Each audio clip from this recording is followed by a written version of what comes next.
How to add device to Google Find My Device. Hi everyone, welcome to the channel. This is Rose from Create Login and Delete. Without further ado, let's dive right into the video. First of all, make sure to download and install Find My Device app on your device. You can open Play Store and search Google Find My Device and install from here. You can even install from your App Store. Now open Find My Device application. And then you have to start by opening the Google Find My Device application and log into your Google account. And make sure it's the same account linked to the device you want to add.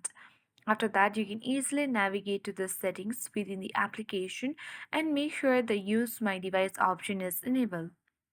And then you will successfully add your device or add device to Google Find My Device application. I hope this guide was helpful. If it was, then do like, share, comment, and don't forget to subscribe. Thank you for watching and see you in the next video.